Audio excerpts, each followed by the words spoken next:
우리는 지금 이제 계, 부처님께서 말씀하신 계에 대한 법문들을 살펴보고 있습니다. 지난 시간에도 말씀드렸지만은 계라고 하는 것은 층을 나누듯이 어떤 계층을 나누고 어떤 부류를 나누는 그러한 개념이 있습니다. 그러니까 동물계, 식물계, 그럼 이제 동물들을 싸잡아서 동물계에 속하고 식물들을 싸잡아서 식물계에 속하는 이런 식으로 이제 계라는 말은 같은 부류들끼리 다른 부류와 분류하는 개념이다. 이렇게 이제 말하는 것이 가장 일반적인 의미의 계입니다. 근데 이런 계는 결국 그 계를 형성하고 하는 것은 본래 계가 있어서가 아니라 인간들이, 우리들이 삶을 통해서 그 계를 만들고 있다는 사실이 중요합니다. 지금까지 우리 인류는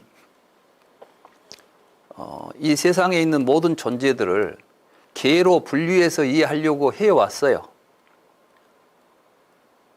이건 이제 부처님이 지금 계라는 말을 불교적으로만 사용하고 있는 것이 아니라 사실은 우리 사람들이 인류가 일반적으로 세상을 보게 되면 항상 이런 계로 뭔가를 나누어서 본다는 거예요.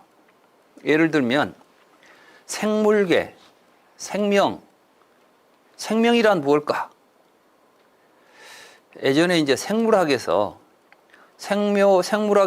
생명을 다루는 학문이죠. 생명을 가지고 있는 존재들을 다루는 학문이 생물학이에요. 물리학은 생명이 없는 물리적인 세계를 다루는 걸 이제 물리학이라고 그럽니다. 그러면 생물학하고 물리학하고 구별은 무엇 때문에 일어나냐면은 생물계를 다루는 것이 생물학이고 무생물계를 다루는 것이 물리학이 되는 거죠. 그러니까 이제 그러면 생물계와 무생물계라는 것이 본래 외부에 존재하느냐? 우리는 지금까지 생명이 있는 존재와 생명이 없는 존재가 본래부터 딱 구별되어 있고 우리는 그 구별된 것을 대상으로 해서 생물학에서는 생명을 가진 것들만 다루고 생물학이 아닌 데서는 물리학에서는 생명이 없는 것을 대상으로 해서 다룬다. 그래서 그 대상을 실제화합니다. 이런 걸 보고 좀 전문적인 용어로는 과학적 실제론이라고 부르죠. 과학에서 어떤 학문을 한다고 하게 되면 과학의 대상은 밖에 실제하고 있다는 것입니다.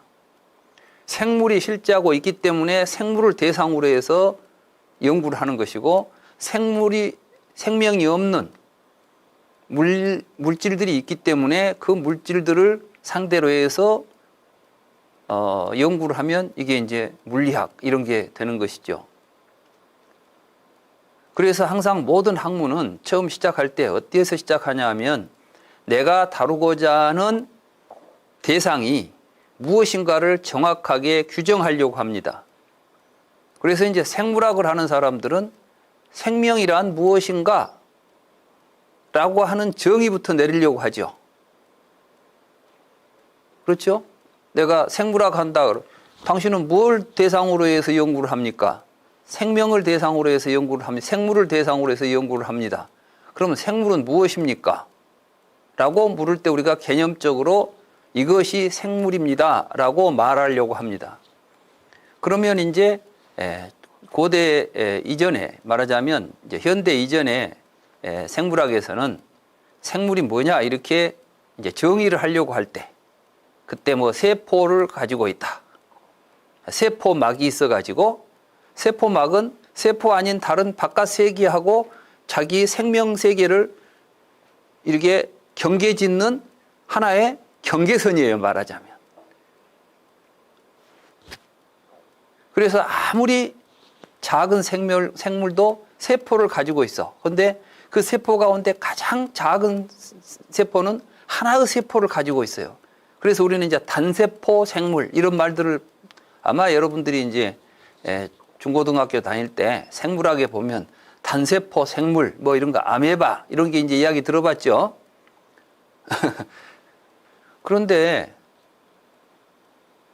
좀 더 이제 과학이 발전해가지고 좀 더 적은 미세한 세계를 보게 되면서부터 생물이라고 하는 규정을 세포 가지고 규정하기가 어렵게 됐어요.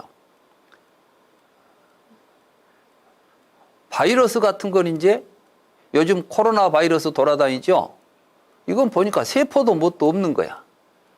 뭐 기존에 우리가 알고 있는 생물이라는 개념을 가지고는 경계선이 안 그어지는 거예요, 이게.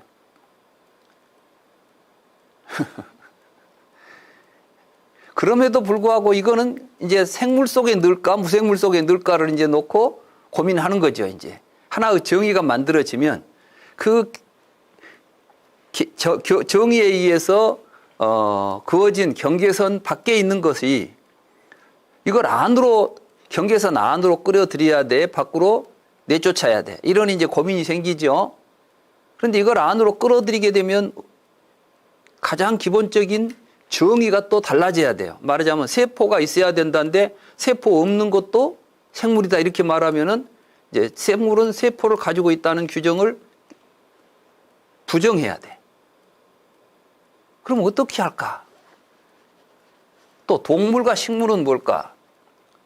동물은 움직이면서 살아가고 식물은 고정된 자리에서 움직이지 않는다는 게 이제 기본 생각이었는데 동물들 중에도 안 움직이고 사는 게 있어요. 그래서 또 다시 한번 이제 보니까 식물들은 전부 엽록소를 가지고 이런 이제 그 광합성 작용을 한단 말이죠. 그래서 이제 엽록소를 가지고 광합성 작용을 하면은 이건 식물이다 이렇게 규정을 했는데 가만히 보니까 동물인데 또 동물이라고 규정할 수 있는 내용을 가지고 있는데 엽록소를 가지고 있는 게 있는 거예요, 이게. 그러면 이건 또 어디다 경계를 어디다 둬야 돼? 과학자들은 그걸 실제한다고 생각했고 내가 생물이라고 부르는 것, 무생물이라고 부르는 것 실제한다고 생각했기 때문에 끊임없이 그 경계선을 그어가면서 이제 그 개념을 규정하려고 했죠. 근데 요즘에 이제 그런 과학적 태도들이 변화가 옵니다. 왜 변화가 오냐면 그 경계선들은 우리가 편의상 우리들이 그어놓은 것이지 실제로 경계가 외부에 실제하지 않는다는 것입니다. 그러면 그 경계선은 밖에 있는 경계선입니까? 우리 의식 안에 있는 경계선입니까? 동물계, 식물계가 밖에가 있습니까? 우리가 동물계, 식물계로 구분하려고 하는 우리들의 의식 속에가 그 경계선이 있습니까? 우리 안에 있는 거예요. 그러니까 우리 안에 있는 의식 세계에 새로운 경험이 들어오게 되면은 새로운 경계선을 그어낼 수밖에 없는 거죠. 그러한 경계선을 그어내는 가장 기본적인 그 경계선들이 어디에서 그어지느냐 하면 눈으로 보면 눈으로 본 것들을 통해서 만들어지는 경계, 귀로 들으면 들음으로써 만들어지는 경계, 이런 것들이 우리 의식 안에 있어서 18계를 형성하고 있고 이러한 계가 중심이 돼가지고 끊임없이 여러 가지 경계를 긋는 작업들, 또 그 경계를 그어놓고 그걸 분석하고 그걸 또 그 경계를 근거로 해서 우리는 그것을 이제 분별하지요. 이것은 동물이다. 이것은 식물이다. 그러니까 우리 안에 동물계와 식물계라는 구분이 있기 때문에 우리가 뭘 보면 저건 동물이야. 저건 식물이야. 이렇게 말할 수 있는 것입니다. 그리고 그런 것들에 근거해서 우리에게 이제 경험이 일어나죠. 내가 뭘 봤다. 내가 오늘 봤는데 오늘 나는 동물을 봤어. 오늘 나는 식물을 봤어. 이렇게 말하는 것은 동물과 식물이 있어서 본 게 아니라 우리 안에 그어져 있는 경계선으로서 사물을 인식했을 때 나타나는 우리들의 지각 현상이에요. 그리고 그러한 것들을 토대로 해서 우리는 이제 감정도 유발되는 거예요. 우리가 느끼는 어떤 즐겁다, 괴롭다 이런 것은 우리 안에 있는 그 경계선을 이 개를 토대로 해서 촉이 발생했을 때 느낌, 생각 이런 게 이제 일어난다는 이야기죠. 그래서 앞에 한 이야기들은 바로 이제 그걸 이야기한 겁니다. 이러한 부처님의 가르침은 부처님이 만들어냈던 가설이나 이론이 아니라 실제로 우리가 그렇게 세상을 보면서 살고 있다는 사실. 그걸 지금 부처님이 보여준 거예요. 그러니까 부처님께서는 이론을 설명해 주는 게 내가 뭔 이론 하나 만들었는데 그거 좀 어렵지만 한번 이해해 보세요 하고 개념적으로 설명하는 게 불교가 아니라 여러분들을 스스로 잘 들여다 보십시오. 그러면 여러분들 안에는 의식이 이렇게 이런 상태가 되어 있습니다 라고 우리에게 이제 알려주는 거죠. 그래서 부처님을 도사라고 그래요. 도사란 뭐냐면 가이드. 근데 이제 우리는 가이드는 밖에 있는 길을 알려주죠. 부처님은 우리에게 이제 어떤 길을 알려주냐면은 우리의 마음을 들여다보는 길을 안내해 주는 거예요. 그래서 우리는 이 불경을 통해서 우리의 마음을 이제 들여다보고, 아, 우리의 마음이 이렇게 움직이구나. 이걸 알게 되면 내가 막 밖에 있는 대상을 보고, 야, 저거 좋은 거야. 저거 안 가지면 안 되겠어. 내 친구는 저걸 가지고 있는데 나는 저걸 못 가졌으니까 속이 아프고 막, 나는 열등감을 느끼고 이런 경우들이 많잖아요. 아우, 자식도 마찬가지야. 뭐 친구 자식은 보니까 왜 그렇게 다 잘났는지 모르겠어. 근데 어째 내 자식은 이렇게 못났는지 모르겠어. 막 이런 식으로 이제 감정이 일어나잖아, 감정이. 이런 감정들이 정말 바깥에 뭐 그런 잘난 자식, 못난 자식이 있어서가 아니라 우리가 만들어 놓은 의식세계 속에서 잘난 놈, 못난 놈 경계를 만들어 놓고 그 잘난 놈 경계 속에 들어있으면 잘났다고 못난 놈 경계에 들어있으면 못났다고 우리가 분별하고 있는 거예요. 이런 걸 안다면 우리는 그런 것들에 휘둘리지 않고 있는 그대로 볼 줄 안다는 이야기지. 그래서 내 자식이 어떤 자식인지, 이제 쉽게 말하면 내 자녀가 내가 만들어 놓은 기준 안에서 재단돼 가지고 잘났다 못났다라고 판단될 존재입니까? 아니면 그 자체로서 내 자녀입니까? 그래, 가장 소중한 내 자녀가 어떤 상태이고 무엇인지를 정확하게 이해한 다음에 그 있는 그대로 그 존재가 행복하고 바르게 살도록 이끌어가고 가르치고 관계를 맺어가는 게 부모의 도리 아니겠어요? 근데 우리는 마치 내가 만들어 놓은 경계를 가지고 거기에 맞추어서 자식을 만들려고 하니까 자식의 행복이나 자식의 존재 자체와는 아무 상관도 없는 이런 걸 교육한다고 하고 사랑한다고 하고 하면서 사실은 서로 고통을 만들어내는 거예요. 잘났어도 내 아들이고 못났어도 내 아들인데 잘났다 못났다는 판단 자체가 우리들의 분별심이니까 그 분별심을 떠나놓고 보면은 다 똑같은 존재들이에요. 우리가 이런 생각을 가지고 불교 공부를 이런 개에 대한 공부를 하고 이렇게 하면 이거 해서 어디다 쓰는 것입니까? 아, 불교를 잘 이해하고 뭐 많이 알게 되지. 그거 아무 필요 없어요. 불교를 안다는 게 중요한 게 아니라 아, 우리들 의식 속에서 이런 분별 때문에 이런 게 나타난다는 사실을 알므로 해서 그 분별을 지우고 있는 그대로 보고 함께 어떻게 해야 내 자식하고 우리가 평생 살아가야 되는데 내 마음이 안 든다고 생각하고 평생을 같이 갈등을 겪고 살아야 되겠습니까? 있는 그대로 바라보면서 그 아들 그 자체와 내가 같이 행복한 삶을 만들어 가야 되겠습니까? 우리 주변에 이제 많은 가정에 갈등 문제 이런 것들이 있습니다. 어찌 생각해 보면 불교 공부해가지고 도 닦는 거 하고 가정에서 뭐 자녀 키우는 것하고는 별로 상관이 없는 것처럼 느낄 수도 있을 거예요. 저는 상관없는 불교는 필요 없는 불교라고 봅니다. 진정한 불교는 바로 이렇게 우리들의 일상적인 삶 속에서 일어나는 모든 문제를 해결할 수 있는 밝은 길을 보여줘야만 이게 가치 있는 진리고 가르침이다. 불교는 바로 그걸 해낼 수 있다. 그걸 하고 있다. 그게 진정한 불교다. 우리가 이제 기회를 공부하면서도 그러한 생각을 가지고 공부를 해야 하겠습니다. 자, 그러면 오늘은 이제 인연이 있기 때문에 라고 하는 이 356쪽에 있는 2-57경입니다.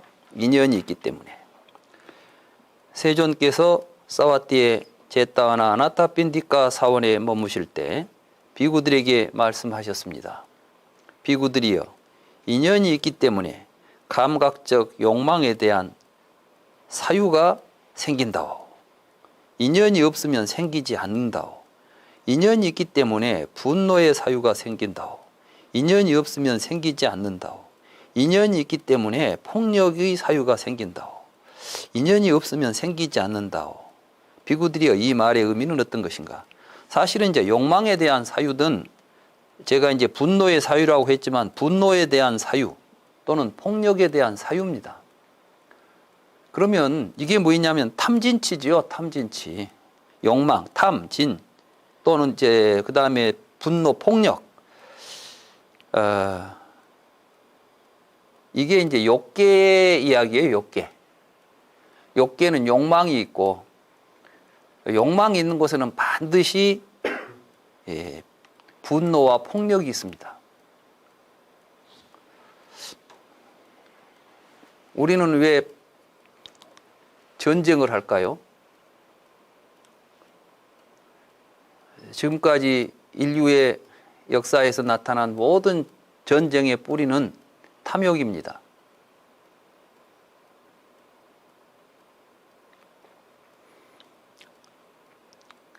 여기서 이제 한 가지 제가 사유라고 번역한 것, 이게 이제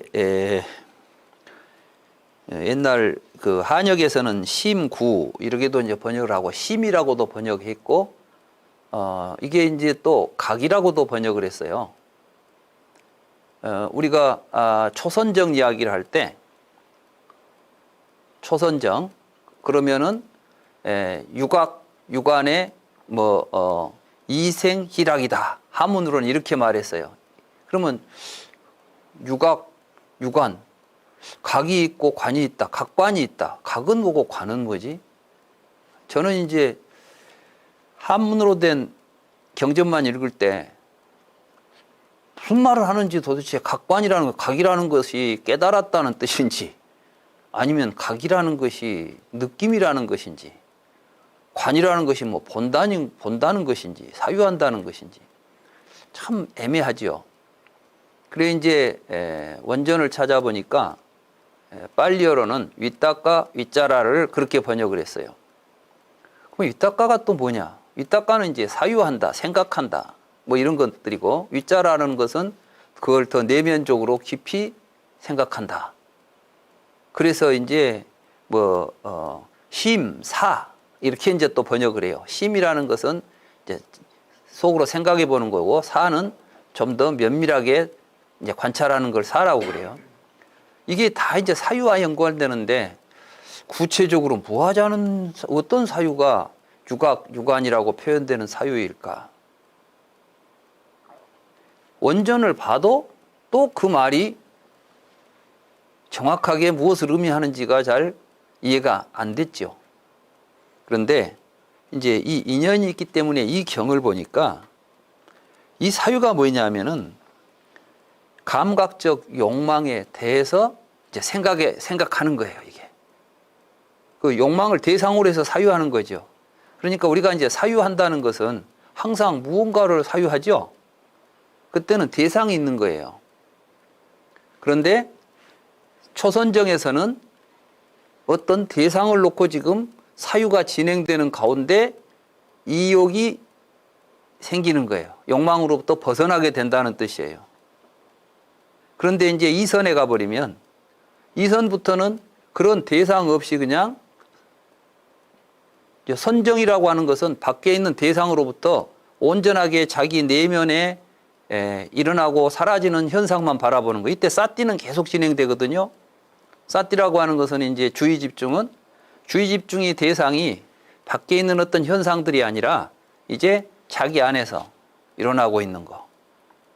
그래서 이제 이러한 사띠가 주의 집중이 더 깊어지는 단계, 그렇게 해서 언어적 사유나 이런 걸 떠나버리게 되면 이제 무각, 무관 또는 심사가 없는 상태에서 정생희락이다. 오로지 마음이 안정되고 편안하게 안정된 상태에서 일어나는 즐거운 느낌들이 있다. 이렇게 이제 이야기하는 거예요. 우리가 이제 부처님의 말씀이 무슨 의미인지를 제대로 이해를 못하면 선정의 방법을 설명하고 있는 글을 읽어도 올바로 할 수가 없는 것입니다. 여기는 바로 욕계를 벗어나려고 하면은 욕계에 대한 욕망에 대한 사유, 분노에 대한 사유, 그리고 폭력에 대한 사유를 해야 된다. 이런 이야기를 이제 하는데, 그러면 이런 욕망이나 폭력이나 분노에 대해서 사유하려는 생각, 그런 생각들이 그냥 아무 근거도 없는데 나는 이제 욕망에 대해서 한번 사유를 해야지, 이렇게 일어난 것이 아니라, 이러한 말하자면 사유가 일어나기 위해서는 그 일어날 수 있는 조건들이 있다, 인연들이 있다. 그 이야기를 지금 하는 겁니다. 그러니까 오늘 살펴볼 이 경은 쉽게 말하면 초선정을 어떻게 닦아가는가를 보여주는 경이라고 볼 수가 있어요. 여기는 뭐 초선정 이야기가 안 나오죠?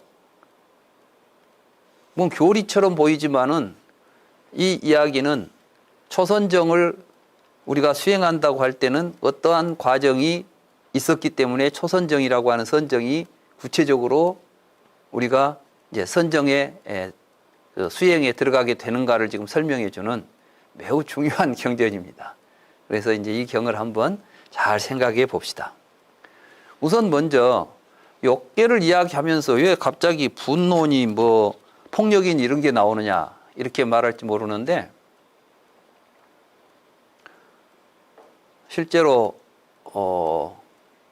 여러분들이 화를 낼 때 분노, 화가 날 때 왜 화가 날까요?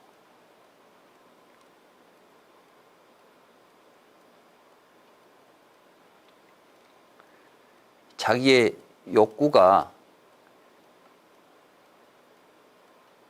충족되지 않고 생각대로 안 될 때 화가 나죠?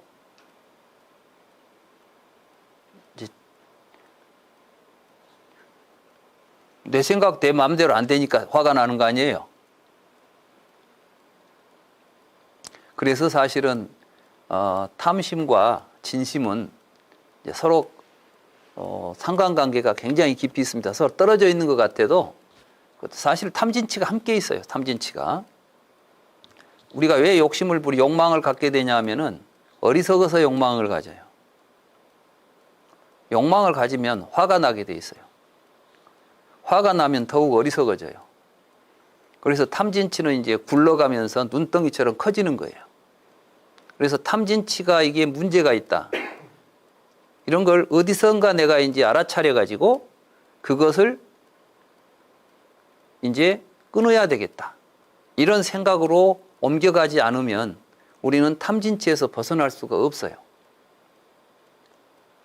그 이야기를 지금 이 경이 하고 있다, 이렇게 생각하시고 이 경을 읽어주시기 바랍니다. 비구들이여, 감각적 욕망의 계에 의존하여 감각적 욕망에 대한 관념이 생기고, 이 제가 감각적 욕망이라고 그랬는데 거기 보면 이제 273 거기 보면 까마라고 하는 말을 제가 감각적 욕망이라고 그랬어요. 까마다뚜 그랬죠? 여기에 이제 욕계라는 뜻이에요. 욕계. 까마다뚜가 욕계에 의존하여 이렇게 말하는 거예요. 욕계. 그러면 욕계가 뭐가 욕계냐? 까마가 뭐냐? 까마. 까마라는 것은 인도에 유명한 그 책이 하나 있어요. 이게 이제 까마수트라라는 책이 있어요. 까마수트라.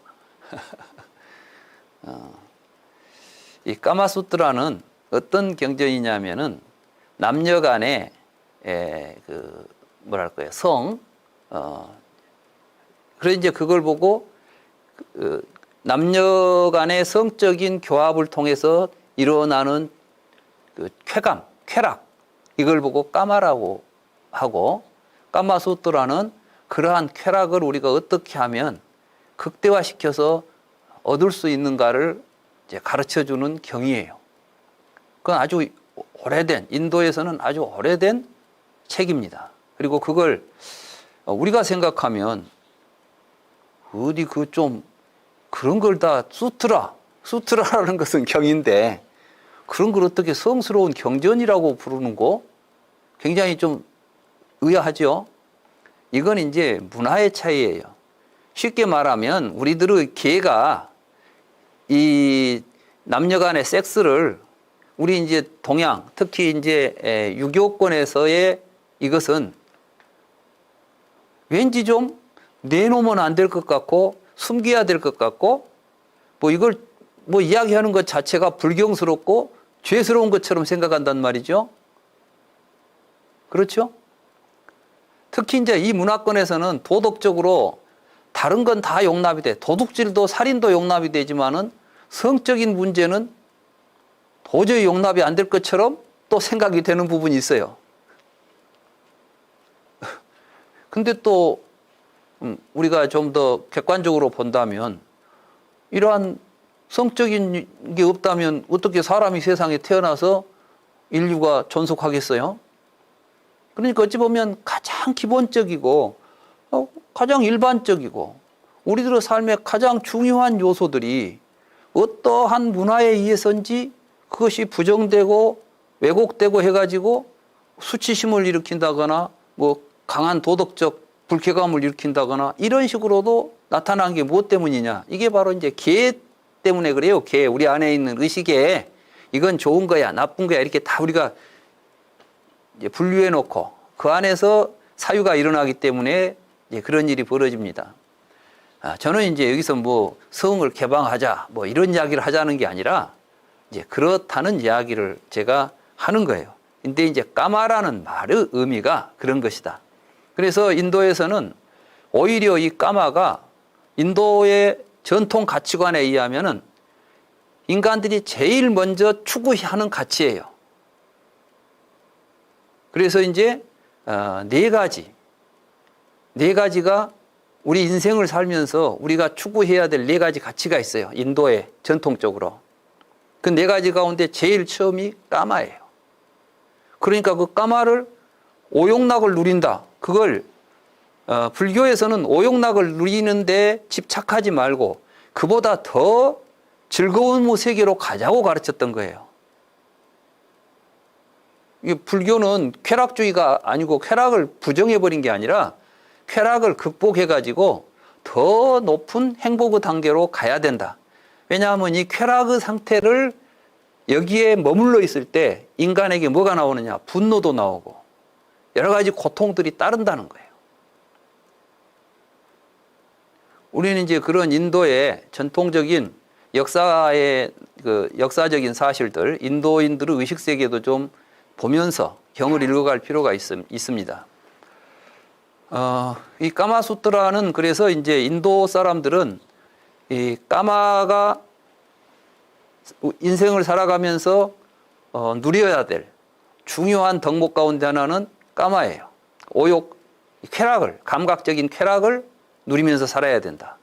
그 다음에 이걸 가능하게 하려면 뭐가 필요하겠어요? 재물이 필요해요. 재산이. 이걸 보고 이제 아르타라 그래요. 아르타. 빨리어로는 이제 아타. 또 산스크리트는 아르타. 그러니까 이제 재산이 왜 우리에게 필요해요? 여러분들이 왜 돈을 벌어야 돼요? 돈이 있어야 먹고 살면서 쾌락을 누리고 살 수 있잖아요. 쾌락은 공짜로 안 와. 그러니까 이제 이런 쾌락을 얻기 위해서 돈을 벌어야 돼. 그러니까 인도 사람들은 또 돈 번다는 것은 아주 소중하게 생각합니다. 옛날에 이제 우리 유교에서는 선비들은 굶어서 뭐 맹물만 먹고 있으면서도 체면을 차리고 살아야 된다 이렇게 말하는데 인도 사람들은 그건 멍청한 짓이라고 생각해요. 그러니까 인도 사람들이 장사를 잘해요.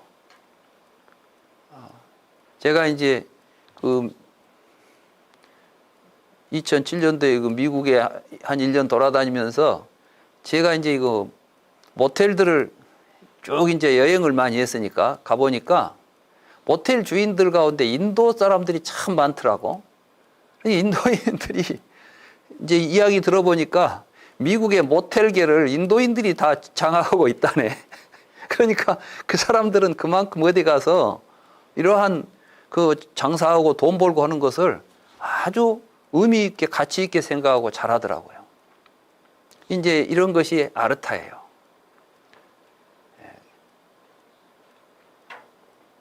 그래서 이제 우리가 그 인도의 그 힌두교 성전에 이제 인두교 그 사원에 가 보면은 힌두교 사원에는 이런 것들이 잘 드러나 있어요.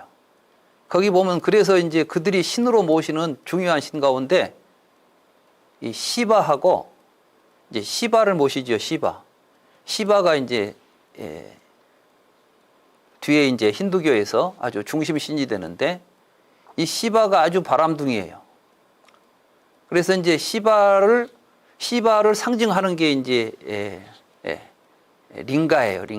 링가라는 게 뭐냐면 남성의 성기야. 그래가지고 그 성기가 또 어디에 있냐면 요온이라고 하는 여성의 성기를 상징하는 그 위에가 남성의 성기를 상징하는 링가가 가운데 박혀 있는데 우리나라에서 보면은 마치 뭐 맷돌 있죠? 맷돌. 꼭 맷돌 같이 생겼어요. 그래서 맷돌 가운데에 그 한 중심에가 이제 링가가 있고 가로 이렇게 둥글게 생겨가지고 물이 흐르도록 이렇게 되어 있는 거예요. 그리고 그걸 신전에다가 신 대신 모셔놓고 그 바깥에는 엄청난 이제 건축물을 지어놓고 조각은 남녀가 서로 같이 성관계하는 거를 그렇게 정난하게 요즘 어디 뭐 포르노 이런 건 거기 흉내에도 못 내요 그냥 그런 다양한. 근데 까마수트라에는 또 그걸 어떻게 하는지 그런 걸 적어 놓은 거야. 이걸 인도 사람들은 굉장히 전통적으로 오랫동안 소중한 문헌이라고 간직해 왔던 거예요. 그리고 이제 이런 까마의 문제가 그것을 중심으로 해서 이제 눈으로 보고 귀로 듣고 하는 모든 즐거움을 주는 요인들, 물질적 쾌락, 이걸 이제 통틀어서 까마라고 부르는 것입니다. 그리고 이제 이걸 가능하게 해주는 것이 아르타고. 그런데 까마와 아르타만 있으면 어떤 세상이 되냐 하면 서로 막 욕망만 추구하고 서로 자기 재산만 얻으려고 하면은 사회 질서가 없어지죠. 그래서 이제 이 사회 질서를 의미하는 다르마가 등장해요. 이 다르마는 그래서 어떤 사회를 정상적인 상태로 유지시켜주고 안정시켜주는 작용을 한다 그래서 이게 다르마예요. 그리고 이제 이 다르마가 어떤 식으로 그들에게는 인식되냐 하면은 이 세상에 인간이 나올 때 이미 브라흐만이 인간을 네 가지의 존재로 구분해서 만들었어요. 그러니까 이제 브라흐만, kshatriya, vaishya, sudra 이렇게 네 가지 사성 카스트로 이제 인간을 만들었다는 거예요. 네 가지 계급을 가지고. 그래서 이제 브라흐만은 처음에 브라흐만이 세상을 창조할 때 브라흐만 신의 입에서 나왔어요. 브라흐만들이. 그러니까 이 사람들은 기도하고 뭐 말만 하는 거야. 언어로서. 그래서 이제 언어가 신성시되고 베다라는 말이 결국은 이제 말로 하는 진리라는 뜻이죠. 그러니까 이런 이제 베다를 사람들에게 이야기해주고 그걸 제사를 지내고 이런 계급이 이제 가장 뭐랄까요 이제 상위 계급이죠. 이 사람들이 말하자면 종교적으로 사제 계급입니다. 브라만 계급. 그리고 그 다음이 이제 크샤트리아인데 크샤트리아는 어깨에서 나왔어요. 어깨에서 나왔기 때문에 이 사람들은 이제 힘을 쓰죠. 그래서 이제 전쟁을 하거나 또는 정치를 하는. 그래서 왕 이런 사람들은 이제 전부 크샤트리아에서 크샤트리아 계급이 이제 왕족 계급이 되는 거예요. 계급적으로 보면 서가모니 부처님은 바로 이 크샤트리아 계급이었기 때문에 우리가 이제 탄생설화에 보면 부처님께서는 오른쪽 어깨로 세상에 출현하셨다 이렇게 나오죠. 그건 이제 실질적인 이야기가 아니라 부처님 시달타의 출생 신분을 의미하는 거예요. 부처님은 크샤트리아로 태어났다는 말을 우엽으로 태어났다 이렇게 이제 신화적으로 다시 이제 해석해서 불교의 어떤 그 부처님 탄생 설화로 만들어졌다 이렇게 보는 것이 옳습니다. 그 다음에 이제 바이샤들은 이 생식기에서 태어나죠. 그러니까 생산을 해야 돼. 이 사람들은 이제 우리 일반적인 경제 활동을 하는 사람들이에요. 그 다음에 이제 수드라들은 발바닥에서 나왔어. 그러니까 발바닥에서 나왔으니까 발바닥에서 나온 사람들은 발로 뛰고 살아야 돼. 그러니까 이 사람들은 이제 나무 발밑에서 항상 노동을 하는 사람들이에요. 그러니까 이제 종이죠. 이렇게 해서 이제 4개의 카스트가 이 세상에 처음부터 다르마로서 정해져 있어요. 그러니까 갑자기 막 수드라가 크샤트리아가 되겠다거나 이렇게 하면 안 되겠죠. 그래서 이제 각 계급에는 또 각 계급의 일원으로서 이 사회에서 지켜야 될 의무가 주어져요. 그게 뭐냐면은 브라만 계급에 태어나서 브라만은 브라만인데 브라만을 암송을 못하고 제사를 못 모시면 그 사람은 다르마를 지금 지키지 못한 사람이에요. 크샤트리아인데 전쟁이 벌어졌는데 도망갔다면 그 사람은 다르마를 지금 지키지 못한 사람이야.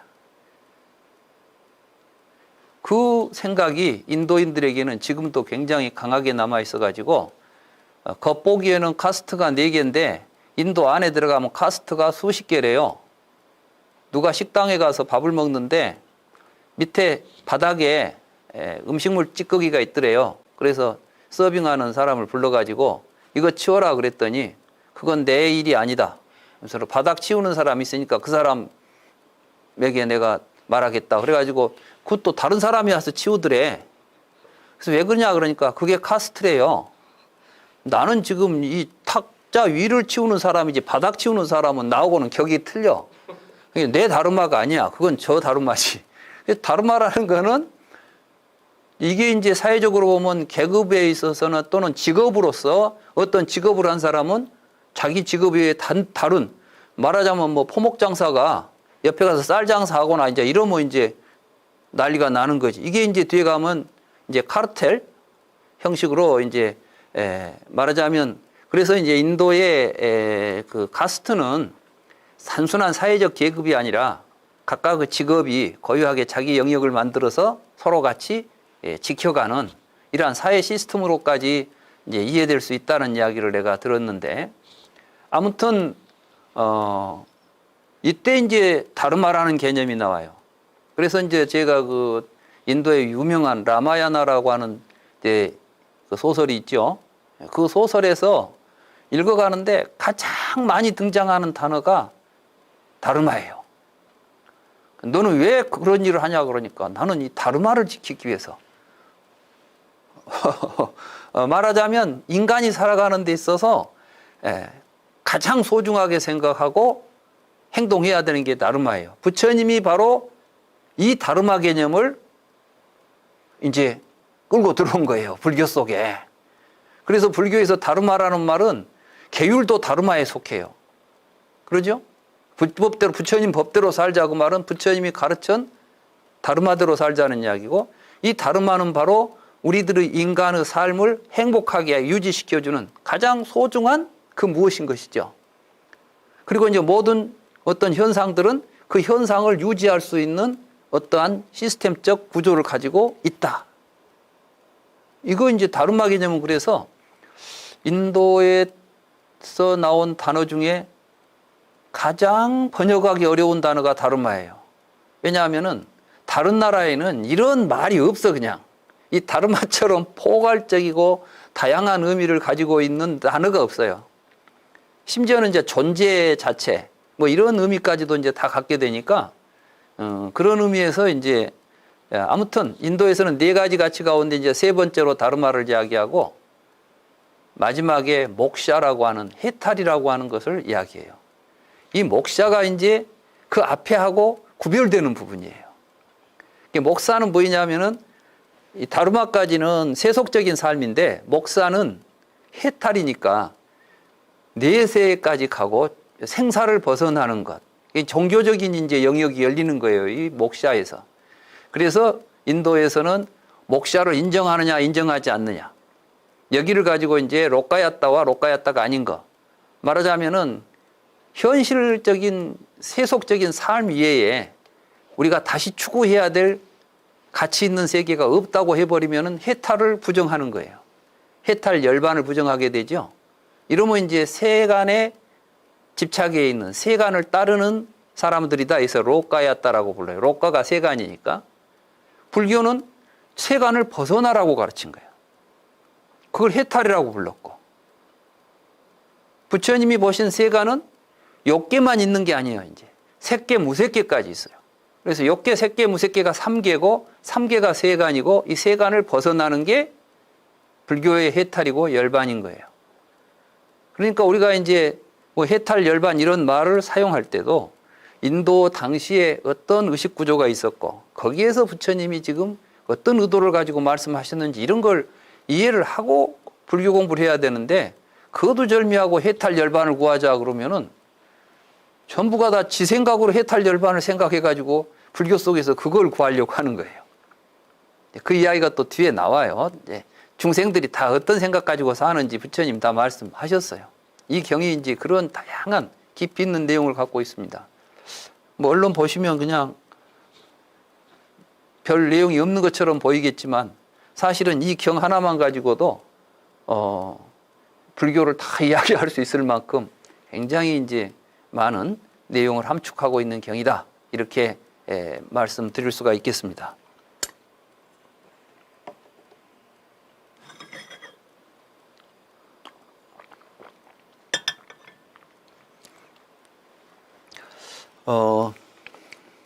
아무튼 우리는 이제 불교를 수행하면 이것들에 대해서 생각을 해봐야 돼. 까마 좋아. 그러니까 그것 그냥 그대로 살자. 이렇게 사는 것이 아니라 이게 도대체 좋은 거야, 안 좋은 거야? 이걸 내가 계속 추구해야 돼, 말아야 돼. 이런 생각을 해보자는 거예요. 이게 이제 윗닦아예요. 화를 내는데 내가 계속 화를 내야 되겠어? 우리는 이제 보통 그러죠. 그런 데서 화도 못 내, 이 바보 같은 놈아. 이런 식으로 이야기한다고. 어디 가서, 와서 막, 화를 낼 때는 화도 좀 내야지. 그런 생각하죠. 가만히 화도 못 내고 왔으면 이제 집에 와서 분해 죽겠지. 내가 그때 왜 그냥 참고 왔지? 지가 나한테 했으면 나도, 어떤 사람이 나를 폭력을 가했으면 내가, 2배, 3배는 못해도 나도 한 대는 때려줬어야 되는데 매만 맞고 왔다니 막 화가 나고 나 분하고 막 이제 이런 생각이 나잖아요. 이런 게 이제 계 속에서 일어나는 사건들이에요, 계. 근데 이러한 계가 있다. 욕계가 있고, 또, 분노의 계가 있고, 폭력의 계가 있다. 이런 것들이 다 우리 의식 속에 이미 그런 것들이 이제 우리 안에 내재해 있다는 거예요. 그런 것을 통해서 우리는 이제 그것에 대한 생각을 사유를 해야 되겠다. 이때 이제 이런 사유를 보고 윗닦아라고 그래요. 우리나라 말로 윗닦아를 정확하게 번역할 말이 없어요, 사실은. 왜냐하면 이제 우리는 생각한다, 사유한다. 특히 우리나라 말은 정확한 의미 규정이 잘 안 돼 있어요. 내가 너를 참 많이 생각해. 그 말은 뭐예요? 많이 사유한다는 거예요? 많이 사랑한다는 거예요? 우리는 생각한다는 말을 우리 의식에서 하고 있는 모든 작용을 다 생각이라는 말로 다 뭉뚱그려 가지고 있어요. 너는 생각이 있어 없어? 이렇게 말할 때는 또 다른 의미죠. 야, 좀 생각 좀 해보자. 그럴 때는 또 달라. 나는 너를 참 많이 깊이 생각해. 뭐 이럴 때는 또 달라. 생각이라는 말 자체가 모든 걸 이제 이렇게 너무 이제 광범위하게 쓰이기 때문에 여기서도 사유라는 말도 그래요, 사유. 이게 이제 중국에서 나온 한자어를 가지고 우리들이 또 의미 규정을 해서 쓰기 때문에 참 말 붙이기가 어렵습니다. 근데 아무튼 여기는 이제 사유라는 건 뭔가에 대해서 지금 대상으로 해서 우리가 생각을 이제 해가는 건데, 위닦아라는 말은 이리저리 따져보는 거예요. 위닦아라는 말이 위라는 것 자체가 벌써 이제 구분해갖고 이것이 옳으나 이것이 맞아 저것이 맞아 이렇게 판단하고 하기 위해서 해보는 걸 보고 이제 위닦아. 위자라 그러면 더 이제 깊이 논리적인 사유까지 이제 여기에 포함이 된다고 말할 수가 있습니다. 그럼 이제 그러면 이러한 욕망에 대한 사유, 이런 것들이 생길 수 있는 이제 인연은 무엇일까요? 그러면 비구들이요 욕계에 의존하여 감각적 욕망에 대한 관념이 생기고 욕상이 생긴다. 감각적 욕망에 대한 관념에 의존하여 감각적 욕망에 대한 의도가 생기고, 감각적 욕망에 대한 의도에 의존하여 감각적 욕망에 대한 의욕이 생기고, 욕망에 대한 의욕에 의존해서 욕망에 대한 고민이 생기고, 고민에 의존해서 그걸 추구하게 되고, 비구들이 무지한 범부는 몸과 말과 마음 세 가지로 감각적 욕망을 추구하면서 삿된 길에 들어간다오. 이게 이제 욕계에 빠지는 거예요. 그러니까 내가 욕망의 괴라는 것은, 여러분들이 예전에 가서 뭘 하나 음식을 먹었는데 그 음식이 참 맛있었다고 여러분들이 이제 느꼈으면, 여러분들의 욕계에 그 음식 맛이 하나 들어있어요. 그래서 가끔 그 먹고 싶죠? 아, 여름에 시원한 냉면 좀 먹고 싶어. 이미 여러분들의 이제 감각적 욕망계에 냉면의 맛이 어떻다는 거 이제 다 내용으로 들어있다고.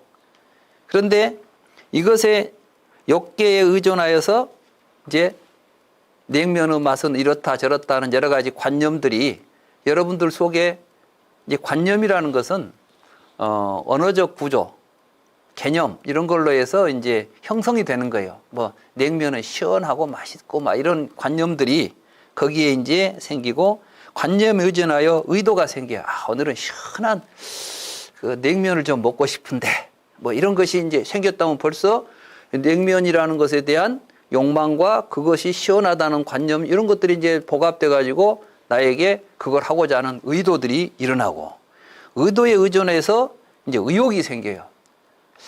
좀 먹어보고 싶은 생각이 일어나면 그래 이제 해야지 하고 보다 구체적인 실행으로 옮길 수 있는 이제 강한 욕구가 생겨납니다. 욕구가 생겨나면 이제 그에 대해서 이제 고민이 생겨요. 이제 어느 집 냉면이든 맛있을까? 뭐 어디로 가야 될까? 뭐 이제 이런 이게 이제 물냉면을 먹을까? 뭘 할까? 이런 이제 우리 고민들이 이제 또 생기는 거야. 이렇게 그걸 고민하게 되고, 그러면 이제 추구, 뭐 해야 되겠다고 이제 추구하게 돼. 그래서 이제 야 됐어 이제 뭘로 결정하고 가서 이제 먹고 막 이런 일들이 벌어지는 거야. 그러니까 사실 이거는 우리들의 삶 속에서 여러분들의 의식을 여러분들이 안 들여다 보니까 자동으로 일어나고 있지만, 사실은 이제 가만히 생각해 보면 이런 과정을 거쳐서 이런 것들이 인연이 돼 가지고 여러분들은 이제 몸으로 말과 마음으로, 이게 이제 신구의 삼행이에요. 이 세 가지로 여러분들은 야 냉면 먹으러 가자 말도 하고, 또 뭐 냉면을 실제로 이제 냉면 먹으러 몸이 움직이고 막 이런 일들이 다 이제 벌어지는 거라. 제가 이제 음식을 가지고 하나 이야기를 했지만, 이 음식은 이제 하나의 예고, 여러분들이 욕망의 대상에 대해서 여러분들이 어떤 일을 살아가는 것은 이게 이 세계를 보고 욕계라 그래요. 욕계. 그러니까 여기는 이제 뭐가 있어? 자꾸 관념이 일어나고 의도가 일어나고 해가지고 이게 이제 언어로 됐어, 언어. 우리들의 욕망은 전부 이제 개념화되고 관념화되면서 언어화돼요. 그렇기 때문에 초선 정수 시에 이제 초선을 제대로 잘 닦아가면 언어가 정멸한다 이렇게 돼 있어요.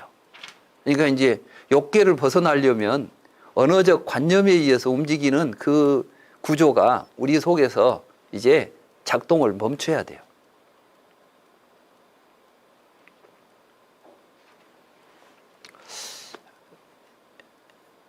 아마 뭔 선정 이야기를 하면서 이런 이야기는 처음 들어보시죠? 불교에서 이제 초선 닦는 법이에요, 이게. 부처님은 이렇게 초선을 닦아라고 가르쳐 준 거예요. 근데 우리는 지금 어디 가서 있으면 그냥 앉아 있으면 뭐가 초선정이 덜렁 떨어질 거라고 생각을 하는데, 그게 아니라 우리들이 이렇게 이제 내면을 앉아서 내면에 이런 것이 일어나고 있는 걸 보는 거예요. 자, 봅시다. 이걸 그냥 생각 없이 이렇게 사유 없이 살아가 보면 뭐가 돼? 삿된 길로 떨어져 가지고 욕계에서 벗어나들 못하고 점점 더 욕계에 깊이 빠져드는 겁니다. 그러니까 사람들이 나이가 들고 살아가면 살아갈수록 욕망이 적어지고 해탈의 길로 가는 게 아니라 점점 더 삿된 길로 빠져가지고 아주 이제 나이가 들도록 이것에 대해서 사유를 안 해버리면, 이런 욕망, 욕계나 이런 것들에서 사유를 안 해버리면은 아예 이제 벗어날 생각을 안 해요. 우리 문평기 법부님이 자꾸 이런 이야기를 하면 친구들이 전혀 귓가에 들으려고도 하지 않는다. 지금 여기에 사유가 안 일어난다니까. 삿된 길에 빠져가지고 그 안에 있어 재밌는데 뭘, 자기는 오늘 또 지금 오늘 뭐 먹으러 갈까 생각하고 있고, 날이면 날마다 앉아서 이제 욕망의 추구만 생각하잖아요. 눈만 뜨면 이제 오늘은 무엇을 먹을까, 오늘 뭐 하고 놀까, 뭐가 재밌을까.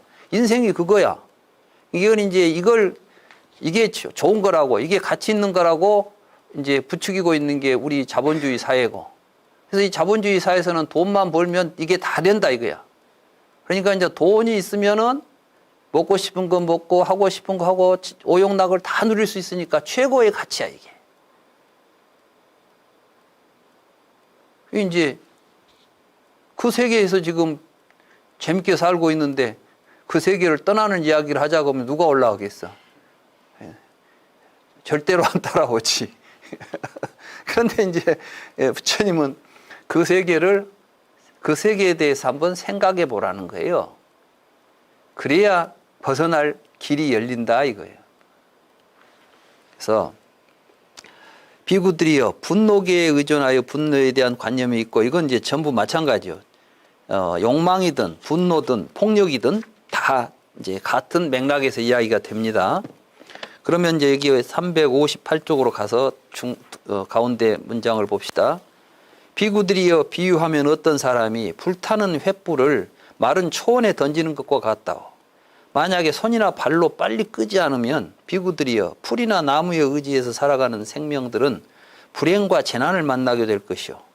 비구들이여 이와 같이 어떤 사문이나 바라문이나 할지라도 나타난 사악한 관념을 빨리 버리지 않고 제거하지 않고 파괴하지 않고 없애지 않으면 그는 지금 여기에서 고뇌하고 근심하고 고민하면서 괴롭게 살아갈 것이요. 그리고 몸이 무너져 죽은 후에 불행한 삶을 살게 될 것이요. 이제 이게 여러분들이 산에 바싹 말라 있는데 거기다가 불씨 던져 놓으면 불나죠? 우리 산불 많이 경험했죠? 건조주의보 오면은 산불 주의하라고 하잖아요. 미국의 캘리포니아는 불이 나니까 이건 우리나라 산불은 그건 불도 아니더구만. 그거는 막 몇 달만 오고 사람도 많이 죽고, 나는 미국같이 그런 나라에서 불나면 그렇게 사람들이 많이 피해를 입나 했더니 그 규모가 장난이 아니더라고요. 근데 그런 것처럼 사실은 이 욕망의 불씨를 끄지 않으면 그 불길에 우리가 모두 타 죽게 된다. 그만큼 위험한 것이다. 이걸 경고해요. 근데 사실은 이제 이건 요즘 우리 사회가 많은 사람들이 지금 이제 우리 인류의 미래를 걱정하고 있죠. 그게 이제 뭐냐면 욕망을 절제하지 않고 해결하려고 하면 안 돼요. 그런데 우리는 지금 욕망은 그대로 두고 뭔 기술로 가지고 어떤 방법을 찾으려고 한다고? 그러니까 이제 저탄소를 하기 위해서는 화력발전소를 없애는 대신에 뭐 대체 에너지를 찾자 이렇게 이제 가는 거야. 이게 자꾸 욕망은 근본은 안 다루고 집요적인 지금 저 불이 타고 있는데 저 불을 끄기 위해서 요거 뭐 요렇게 해보자 저렇게 해보자 하는 것이지 그 불씨 자체를 우리가 잘 다스려서 없애자는 이야기를 안 하는 거예요. 제가 볼 때 제 아무리 좋은 기술을 만들어내고 뭐 좋은 정치가가 와서 정책을 편다고 해도 이 함께 살아가는 사람들의 의식 속에 탐진치가 사라지지 않으면 우리 인류가 생존할 길은 없을 것입니다. 우리 이제 붓단 나라가 왜 지금 우리가 하고 있는 이 공부가 중요하고 가치 있는 것이냐 하면 바로 그걸 정확하게 우리는 이해하고 우리가 일할 곳이 어딘지를 알기 때문에 그래요. 우리는 사회에 나가서 캠페인을 하고 뭐하고 캠페인 그거 하는 사람도 제대로 지키지 못할 캠페인들 많이 하죠. 나가서 깃발 들고 캠페인 할 때는 다 할 것 같지만 막상 살다 보면 안 되게 돼 있어 이게. 근데 이제 우리들의 스스로가 욕망을 줄이고 그 욕망을 추구하려고 하는 생각을 다른 데로 이제 돌려서 이게 이제 불교에서는 더 좋은 즐거움이 있는 곳으로 안내해 주는 거예요. 사람들은 행복하고 싶고 즐겁고 싶어요. 근데 괴롭지만 합시다. 그러면 잘 안 해. 욕망은 좋지요. 그렇지만 괴롭지만 욕망을 절제하고 한번 살아봅시다. 이렇게 하면 며칠은 될 것 같지만 뒤에 가면 잘 안 돼요. 근데 이제 부처님은 욕망이 왜 필요하죠? 행복을 주기 때문에. 근데 이제 부처님께서는 잘 생각해봐. 진짜 그게 행복한 것인가? 말하자면 지금 불 피워놓고 불에 타는 것을 보고 행복하다고 생각하면 되겠냐? 이게 이제 윗닦아예요. 이런 걸 우리가 생각해가지고 그걸로부터 벗어나려고 하고 우리의 생각을 돌려서 우리의 삶의 방향을 전환시켜야 된다. 그러면 더 재밌다 이거예요. 더 재밌다. 사실 그걸 여러분들은 증명하고 있어요. 뭐 아무것도 안 하고 지금 강의 듣고 있는데 뭘 증명하냐 이렇게 이제 생각하실지 모르는데 여러분 지금 이 시간에 가서 친구들하고 막 맛있는 거 먹고 노는 게 더 재밌어요. 여기 앉아서 같이 이런 공부하고 마음을 조용하고 있으니까 이게 더 재밌어요. 아마 그게 재밌었으면 여기 안 오고 지금 친구들하고 가서 놀고 있겠지. 내가 여러분들한테 억지로 오라고 출석 부르고 한 것도 아니잖아. 뭐 여기 안 오면 내가 뭐 벌을 주겠다 뭐 이런 것도 없잖아요. 내가 여러분들한테 법회에 참석 안 하면 지옥에 떨어집니다고 협박도 안 하잖아. 그죠? 근데 보니까 우리 조근영 보부하고 앤드류 보부님은 지금 그가 새벽 몇 시인가 되는 거고 알고 있는데 저녁이 지금 엄청 깊어가지고 잠도 지금 못 자고 와서 한대. 아마 어디 친구들하고 술 먹는 데 가서 하자고 이 시간이면 난 자야지 더 이상 못 하겠다고 집으로 올 거라고. 근데 이 시간에 지금 여기 와서 공부를 하겠다고 하는 것은 이게 더 재밌으니까 그런 거 아닌가 싶어. 이게 부처님이 말씀하신 즐거움이고 지금 우리는 그 즐거움을 이미 이제 맛을 보고 있는 거예요. 그러니까 사실은 이제 초선정 얻고 이런 것은 쉬워요. 어디 가서 명상센터에 가서 누가 뭐 선정에 들어가지고 초선을 성취했네. 그런 것에는 조금 더 여러분들이 이제 휘둘리지 않아도 돼요. 여러분들이 그분보다 훨씬 더 깊이 초선정을 지금 맛보고 있는 거예요. 이요각 불선법 하면 초선정이다 그랬죠? 근데 벌써 여러분들이 뭐 감각적 쾌락보다 이게 더 재밌다고 그 불선한 거 버리고 선법을 찾아서 앉아 있으면 이게 초선이라니까?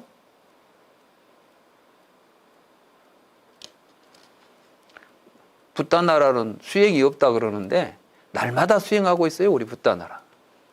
그러니까 조금 더 붓단 나라 공부하시면서 뭐 수행을 못하고 있다는 그런 그 생각은 하시지 않아도 됩니다. 자, 그 다음에 이제 비구들이요 인연이 있기 때문에 욕망에서 벗어나려는 사유가 생긴다고. 이때 사유가 뭐냐면은 바로 위탁가예요. 위탁가. 거기 이제 294번을 보면 네카마 위탁가라고 써졌죠. 네. 이게 뭐냐면은 이제 까마에서 벗어나려고 하는, 아까 욕망에서 벗어나려고 하는 생각이 일어나는 거예요. 생각이. 아, 이건 이제 이거 여기서 좀, 내가 이제 이렇게 살아서는 안 되는데, 이거 뭐 별로 재미도 없네. 이거 그만둬야 되겠는데, 이런 생각이 일어나는 거예요. 이 생각이 안 일어나면 수행이 되겠어요, 안 되겠어요? 여러분들한테 욕망을 벗어나십시오. 그 말 듣고 해야 되겠어요. 여러분들 속에서 이제 이거 좀 벗어나야 되지 않겠어? 벗어나야 되겠는데 하는 자발적인 사유, 생각들이 일어나는 거예요. 인연이, 근데 그 생각이 그냥 일어나는 게 아니라 인연이 있어야 생긴다는 이야기를 하는 겁니다. 인연이 있기 때문에 분노가 없는 사유. 맞냐? 분노에서 벗어나려는 사유죠. 또 인연이 있기 때문에 비폭력의 사유. 폭력을 행해서는 안 되겠구나 하는 생각이 생긴다고. 인연이 없으면 이런 게 안 생긴다는 겁니다. 그러면 이 말의 의미는 무엇인가? 비구들이여 감각적 욕망에서 벗어난 개에 의존하여 벗어남에 대한 관념이 생기고, 이것도 이제 개라는 것은 뭐냐면 이런 개가 우리에게 형성돼야 돼. 사실은 이제 여러분들이 여기 와서 공부를 하면서 자꾸 이야기를 듣고 하니까 욕망에서 벗어난 이러한 세계 의식들이 여러분들 앞에 또 이제 그게 형성된 거예요. 그래서 벗어남에 대한 관념에 의존하여 벗어나려는 의도가 생기고, 의도에 의존하여 벗어나려는 의욕이 생기고, 의욕에 의존하여 이제 고민이 생기고, 고민에 의존하여 이것에서 벗어나기 위한 추구, 이제 실질적으로 벗어나려고 하는 행동을 구체적으로 옮기게 된다. 비구들이 학식이 많은 거룩한 제자는 몸과 말과 마음 세 가지로 벗어나기를 추구하면서 바른 길에 들어간다. 이걸 보고 이제 초선을 닦는다, 이렇게 말하는 거예요. 초선을 닦는다.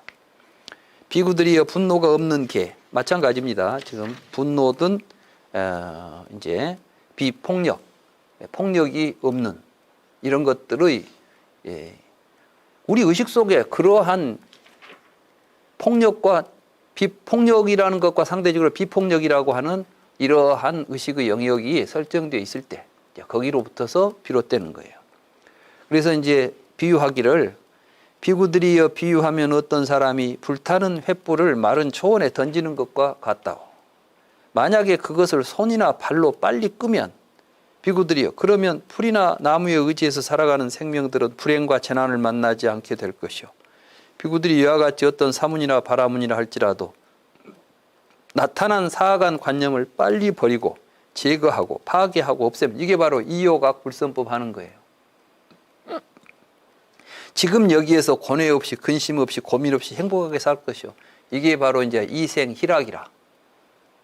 그래서 몸이 무너져 죽은 후에 행복한 삶을 기대할 수 있을 것이요. 이것은 항상 이제 이러한 행복은 세세생생 언제까지나 우리에게 우리의 삶의 미래에 이러한 삶이 계속될 것이라는 걸 표현하는 것이지, 또 이야기를 가지고 그러니까 부처님도 윤회한다고 하지 않았습니까? 죽은 후에 또 산다고 하지 않았습니까? 이렇게 이제 가면 이제 또 이 말 뜻을 이제 제대로 이해를 못하는 부분이 되겠습니다. 아무튼 윤회가 있든 없든, 근데 중요한 건 그래요. 이렇게 살면 윤회가 있어도 좋고 없어도 좋아. 그렇죠? 윤회에서 다음 세상에 가더라도 이렇게 살면 된다고 하는 것이니까 괴로움이 없다는 이야기죠. 그러니까 근심 없는, 걱정 없는 삶을 살 수가 있다. 이런 이야기가 되겠습니다.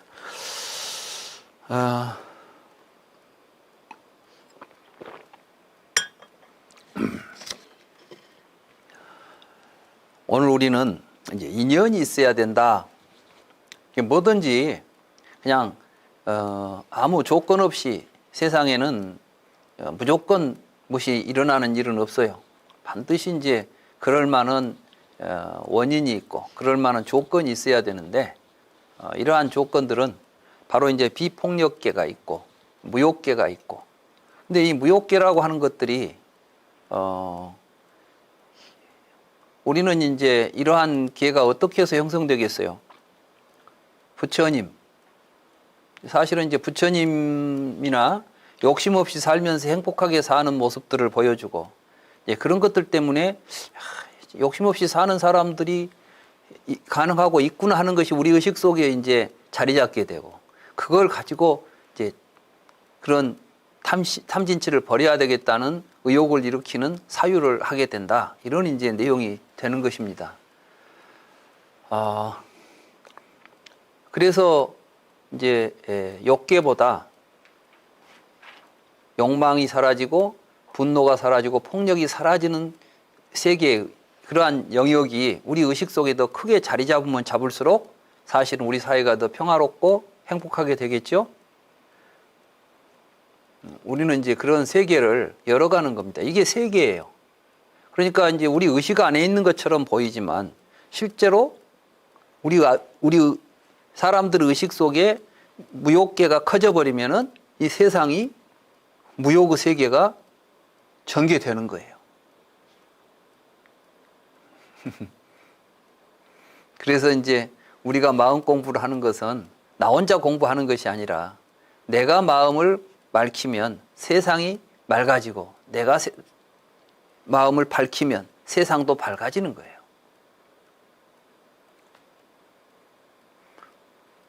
사실 이제 이 개 이런 이야기들은 저는 이제 이렇게 간단히 하고 있지만 이제 그걸 잘 이렇게 여러분들이 이제 앉아서 통찰하게 되면 우리가 수행하고 우리가 행동하는 이것들이 정말 우주를 만들어가고 있구나. 우리 세계를 이렇게 세계가 만들어지고 있구나. 만들 수 있겠구나 하는 생각도 우리가 갖게 될 거예요. 지금 우리는 이제 몇 명 안 되는 사람이 앉아서 뭐 불교 공부 좀 한다고 뭐가 될까 이렇게 생각하기 쉽지만 이제 이것이 바로 기회가 넓혀져 가는 거예요. 그리고 붓다 나라가 이제 막 세상에 널리 알려지면 사람들이 붓다 나라를 보게 되고 그 보게 됨으로 해서 그 사람들 의식 세계 속에 또 하나의 새로운 이런 기회들이 설정이 되고 그걸 연으로 해서 또 이렇게 살아야 되겠다고 하는 생각이 일어나게 되고 뭐 이런 것들이 이제 계속 벌어지는 거죠. 더 깊이 들여다보면 나와 세계가 둘이 아닙니다. 그렇기 때문에 항상 이제 우리가 공부를 하더라도 내 공부, 뭐 세상 사하고 나는 세상 사하고는 상관없이 내 공부만 할래 이렇게 생각하시는 것은 그건 가능하지도 않고 그거는 이제 참다운 불교 공부하는 태도도 아닙니다. 나와 세계가 항상 하나로 연결되어 있다. 내 마음이 맑아지면 세상이 그만큼 맑아지는 것이다. 이렇게 함께 생각하시면서 공부하시기 바랍니다. 또 벌써 시간이 많이 지났네요.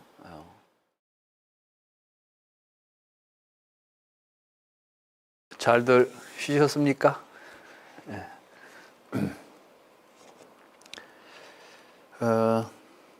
우리는 지난 시간에 초선이라는 게 뭔지, 왜 초선을 이제 닦는다는 것은 무엇인지, 우리는 모두 이제 욕망을 추구하고 욕망의 충족을 통해서 기쁨을 느끼고 행복감을 느낍니다.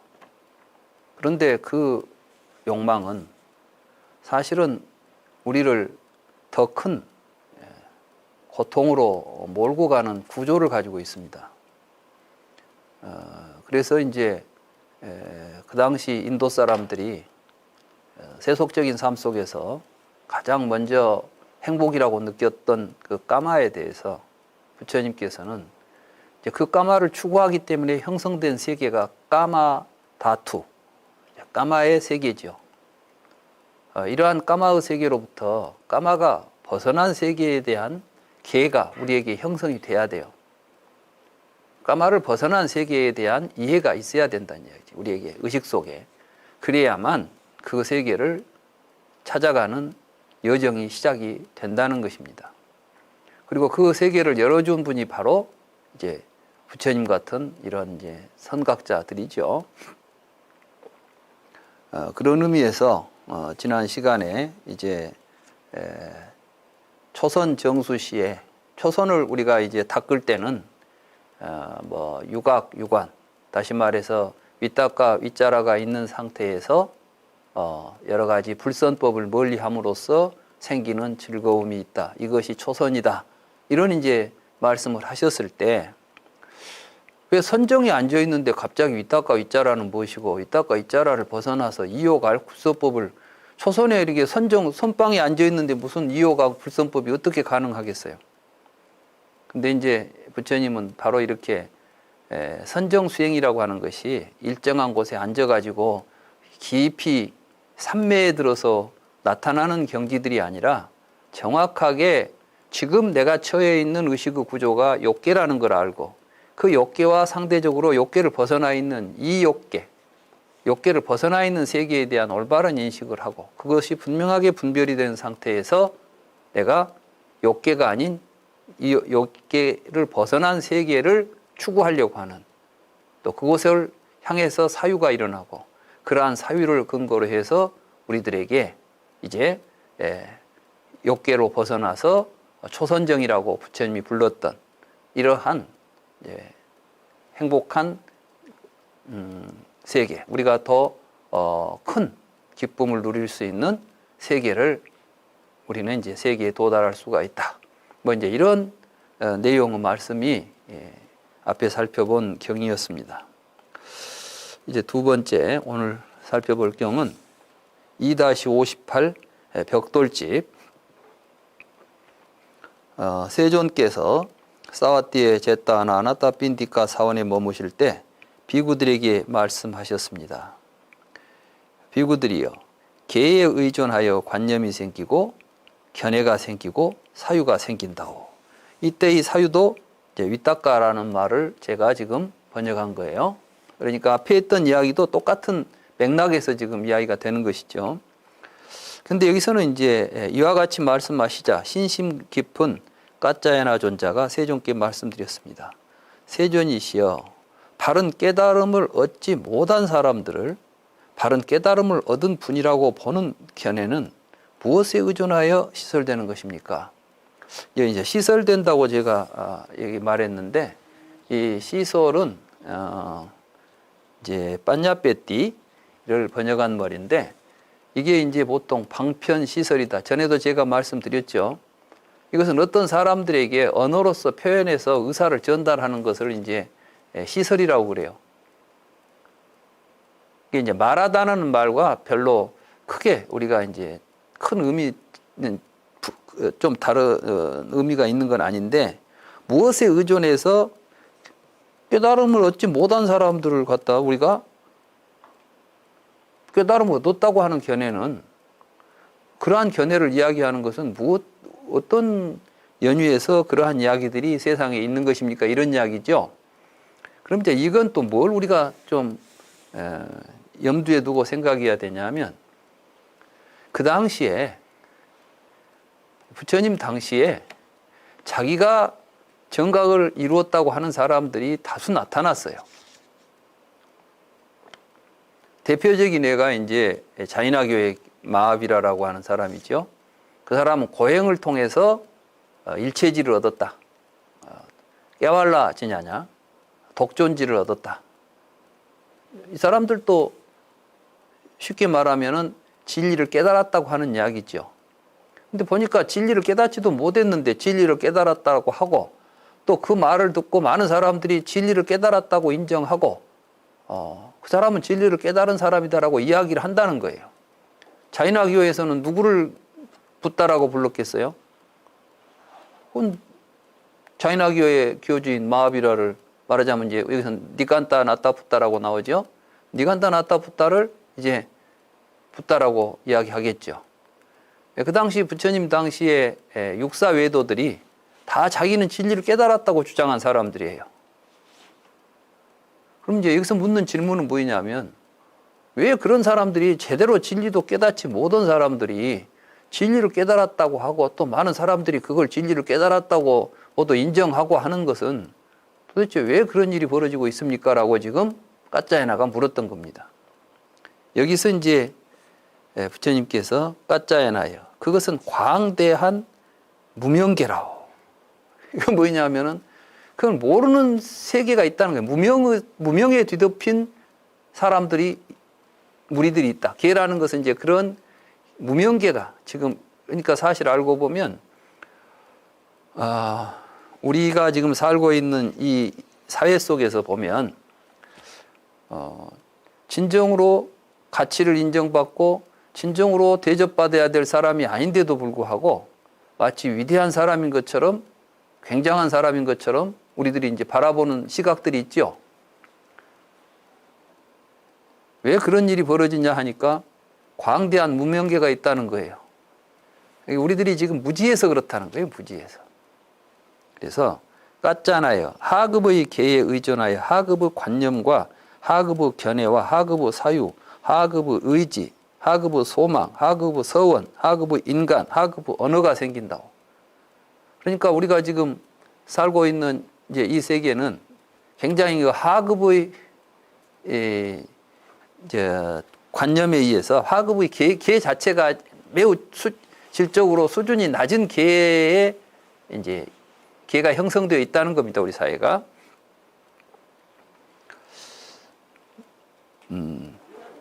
어떤 사회에서 통용되는 가치라거나 그 사회가 가지고 있는 것은, 어느 사회에서 가장 높은 가치를 평가받는다는 것은 그 사회가 가지고 있는 질적 차원의 문제예요.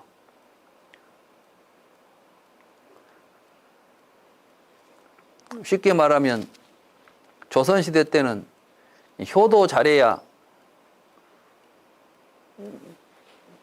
효도 잘하는 걸 가장 높은 인격으로 우리가 이제 쳤잖아요.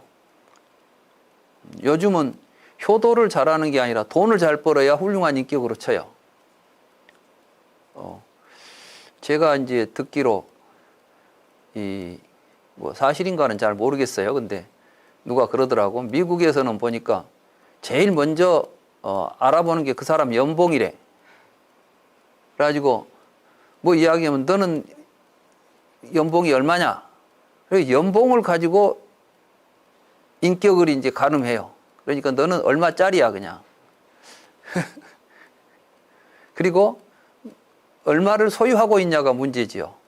근데 어떤 방법으로 소유했냐는 것은 별로 따지지 않아요. 일단 그 사람 앞으로 얼마가 되어 있느냐, 그 사람이 얼마를 가지고 있느냐가 그 사람의 이제 가치인 거죠. 그래서 이제 아마 그건 지금 나는 그게 이제 저 뭐 대학 다닐 때 젊었을 때 그런 이야기 듣고 좀 이상하다 했는데 요즘 보니까 우리 사회가 그대로 돼 있더라고요. 지금 우리 주변에서 보면 뭐 사람 볼 때 뭐부터 봐요? 재산하고 수입부터 보죠. 일단 그게 이제 첫 번째 우리가 보는 기준이라니까. 옛날에는 사람 볼 때 저 사람이 뭐 얼마나 효심이 있느냐 뭐 이런 걸 이제 보고 인간을 평가했는데 요즘은 오히려 부모한테 효도한다 그러면 좀 거북해. 왜냐하면 내 딸 시집 갔는데 효도한다고 밤낮 이 시부모한테 데리고 가서 일만 시키면 되겠냐 이렇게 생각하니까 효자들은 별로 사윗감으로 별로 재미가 없을 것 같아요 요즘. 그죠? 이게 참 이제 왜 이런 일들이 벌어지냐 이야기가 쉽게 말하면 이 세상에 여기는 이제 크게 말해서 뭐 정각을 얻고 못 얻고 이야기가 되지만 이 세상에 왜 이렇게 다양한 가치 이런 것들이 이제 설정되냐 하니까 그게 다 계에 해당하는 문제예요. 이게 무명계, 뭘 모르니까. 그래서 이제 무명계의 구조가 그 중에서도 하급이 있고 중급이 있고 상급이 있다. 근데 그거에 따라서 언어도 인간도 그들의 소망도 다 이 계에 의해서 형성된다는 거예요. 인간에게 고유한 지금까지 이제 인간에 대한 학문들이 인간을 연구한 학문들이 뭘 했냐 하면 인간의 내재에 있는 고유한 게 뭐냐는 거예요. 그래서 이제 중국에서는 성, 선, 악 이런 이제 이론들이 나왔어요. 인간의 고유한 본성은 선하다. 이거 이제 맹자가 주장했던 거죠. 그런데 아닌 것 같아. 인간의 고유한 본성은 악해. 그런데 교육을 통해서 선량해질 수 있어. 라고 이제 했던 게 순자고, 공자는 본래는 순수하고 선해. 그런데 살다 보니까 뭔가 좀 잘못돼 있어. 그러니까 순수한 본성을 키우는 교육을 해야 된다. 이렇게 생각하면 이제 맹자식 교육관이 되는 것이고. 그러니까 인간을 어떻게 보느냐에 따라서 인간을 어떻게 교육할 것인가, 어떻게 살 것인가 이런 게 다 결정되는 거예요. 그러면 불교에서는 인간이라는 것이 본래 그 안에가 뭐가 갖추어져 있냐? 부처님은 인간에게 고유한 본성이라고 갖추어진 것이 아니라 사실은 그 사회가 계를 형성하고 있어요. 그래서 그 사회가 이제 무명계가 있으면 무명계 속에서는 무명에 휩싸인 사람들의 머릿속에서는 그것의 가치가 이제 정해지고 그들의 인격이나 그들의 언어까지도. 그러니까 그 사람이 쓰는 말을 보면 그 사람이 지금 어떤 사람하고 어떤 세계에 살고 있는지가 드러나죠. 이 조폭들의 세계에 살고 있으면 조폭들이 쓰는 말을 쓰고 조폭들이 생각하는 가치관을 가지고 살아요. 말하자면은 어떤 그 조폭의 세계에서는 뭐가 가치 있는 거겠어요? 아마 거기는 이 교도소에 몇 번씩 왔다 갔다 하면 경력이 될 것 같아. 그래가지고 그 사람은 말이야, 벌써 별이 몇 개인데 이런 것들이 이제 그 사람들에게는 대단한 사람처럼 느껴지지요. 우리가 볼 때는 그건 수치스러운 일이지만 그 사람들이 볼 때는 그런 것들이 자랑스러운 일이 될 수도 있어. 그러니까 그 사람들은 뭐 그런 데 가는 걸 별로 두려워하지도 않아. 한번 탁 치고 나서 내가 몇 년 살고 나올게 하고 일 치르고 가버린다고 그냥. 뭐 이런 것들이 왜 가능하냐 이 말이야 이게. 이게 다 계의 문제라는 계의 문제. 그래서 이제 하급인 사람들은 하급의 소망을 가진다니까 조폭들은 교도소 가는 걸 소망한다니까 그냥. 뭐 가서 좀 잘하고 나와야 또 한 번씩 갔다 나와야 계급이 올라가고 말이지. 또 알아주고 막 이런 것들이 이제 생기는 거야. 뭐 이런 이야기예요. 그러니까 사실은 이 계라고 하는 말의 의미는 계는 굉장히 이제 다양한 의미가 있고 우리들 의식 세계에 이런 계들이 작용을 해서 세상을 평가하고 살아가는 가치가 되고 인간이 되고 언어가 되는 것이요. 그러니까 인격이라고 하는 것들, 인간이라고 하는 것 자체가 계에 의존해서 형성되고 있는 것들이다. 이런 이야기를 하는 겁니다. 중급의 계에 의존하여 중급의 관념, 중급의 견해, 중급의 사유, 중급의 의지, 중급의 소망, 중급의 서원, 중급의 인간, 중급의 언어가 생긴다고. 그는 중급을 이야기하고 가르치고 시설하고 제시하고 밝히고 해설하고 천명한다고. 나는 그 사람의 출생은 중급이다 이렇게 말한다. 이게 사람의 출생이 본래부터 있는 게 아니라 계에 의해서 형성된 그것이 바로 그 사람의 출신이다.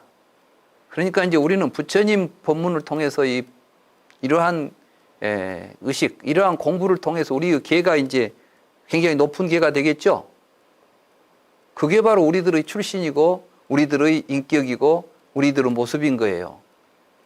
그러니까 이 불교 공부를 한다는 것은 뭘 하는 거예요? 바로 나 자신의 인격을 만들고 나 자신의 세계를 더 높은 차원 높은 우리 자신을 만들어가는 작업이다. 이렇게 말할 수가 있는 것입니다. 같잖아요.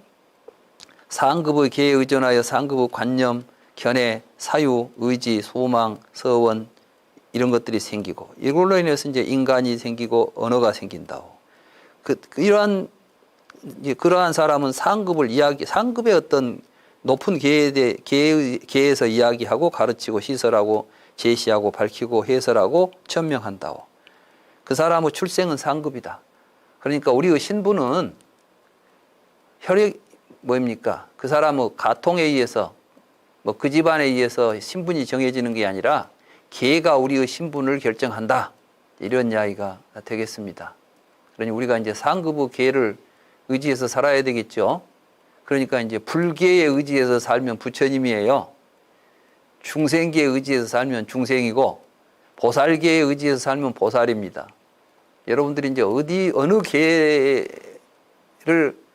어느 계에서 살 것인지 우리가 스스로 결정을 해야 됩니다. 계가 나를 만들고 나의 세계를 만든다. 이런 말씀이 되겠습니다. 이제 그 계의 의미를 좀 더 이제 아주 일반적이게 쉽게 또 설명하고 있는 게 바로 이제 다음 경이에요. 업이라고 하는 경. 세존께서 라자가의 기짜꾸따 산에 머무실 때, 이 기짜꾸따 산이 이제 영취산이라고 우리가 부르는 산이죠. 사리푸타 존자가 많은 비구들과 함께 세존과 멀지 않은 곳에서 산책하고 있었습니다. 마 모칼라나 존자, 마 까사빠 존자, 아누루따 존자, 뿐나 존자, 빨리 존자, 아난다 존자, 데와따도 각기 많은 비구들과 함께 세존과 멀지 않은 곳에서 산책을 하고 있었습니다. 사실 이제 이 대목이 제가 이렇게 몇 줄로 했지만은 뭐 사리푸타 존자가 있었습니다. 또 그 다음에는 마 모칼라 존자가 산책하고 있었습니다. 이렇게 전부 다 분리돼서 경에 이제 서술되고 있는데 제가 그냥 이제 좀 이 축약하니라고 그걸 다 해놓으면은 똑같은 말을 뭐 이 사람도 하고 있었다, 저 사람도 하고 있었다, 10사람이면 10번 반복되기 때문에 제가 이제 이렇게 모아서 의미는 다 전달이 되지요. 실은 그렇게 해서 지금 정선한 이 경이 양이 굉장히 줄어든 거예요. 아까 봤던 경들도 그대로 다 번역을 했으면 몇 배 양이 불어나는 내용들입니다. 근데 제가 이제 좀 뺄 부분들은 빼고 좀 이렇게 잘 정리를 해가지고 뭐 별로 뭘 빠진 것 같지 않은 냄새를 좀 그런 것을 좀 그런 뺀 것 같은 기분이 들지 않게 읽도록 제가 다시 재조정을 해놨습니다. 그때 세존께서 비구들을 불렀습니다. 비구들이여, 사리푸타가 많은 비구들과 함께 산책하는 것이 보이나요? 예, 세존이시여. 비구들이여, 그 비구들은 모두 큰 지혜가 있다오. 비구들이여, 모칼라나가 많은 비구들과 함께 산책하는 것이 보이나요? 네, 세존이시여. 비구들이여, 그 비구들은 모두 큰 신통이 있다오. 비구들이여, 까사빠가 많은 비구들과 함께 산책하는 것이 보이나요? 네, 세존이시여. 비구들이여, 그 비구들은 모두 두타행을 주장한다오. 비구들이여, 아누루따가 많은 비구들과 산책하는 것이 보이나요? 네, 세존이시여. 비구들이여, 그 비구들은 모두 천안을 갖춘 사람들이다오. 비구들이여, 뿐나가 많은 비구들과 함께 산책하는 것이 보이나요? 네, 세존이시여. 비구들이여, 그 비구들은 모두 설법을 잘하는 사람들이라오.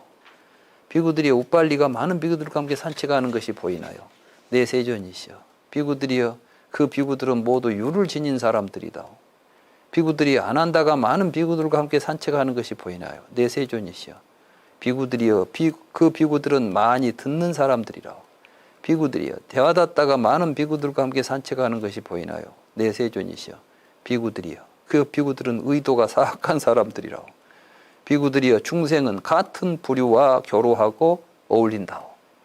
그게 이제 계라는 뜻이에요. 사실은 같은 계와 교류하고 어울린다고 그렇게 이제 다투라는 말을 썼는데 여기서 제가 같은 계와 그래버리면 좀 읽는데 좀 불편할 것 같아서 그냥 유유상종이라는 말이 있죠.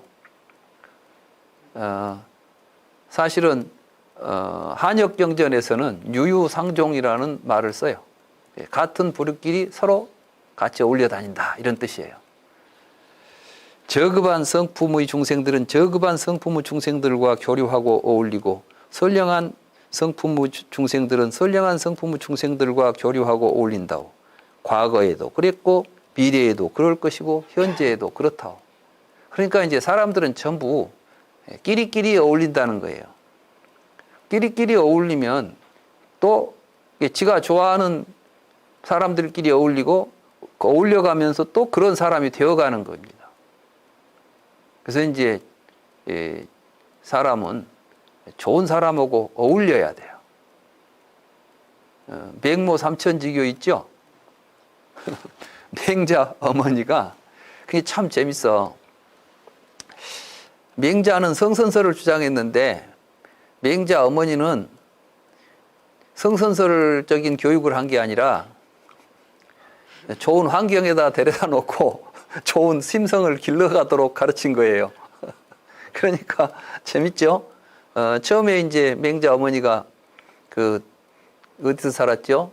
산 밑에서 살았는데, 거기는, 시장에서 살았구나. 시장에서 살았는데, 시장에서 사니까 밤낮, 장사들이 이제 흥정하는 소리가 들리니까, 맹자가 노는 게 모두 장사놀이하고 놀고 있는 거예요. 그러니까 안 되겠다 해가지고 다시 이제 시장에서 멀리 떨어진 산 밑으로 갔더니 거기는 이제 밤낮 그 죽은 사람 매장하니까 장례만 지가 보는 게 장례식만 보는 거예요. 그러니까 이제 장례하는 것하고 놀고 앉아 있는 거지. 그러다 이제 장의사 되게 생겼잖아. 그래서 이제 다시 이제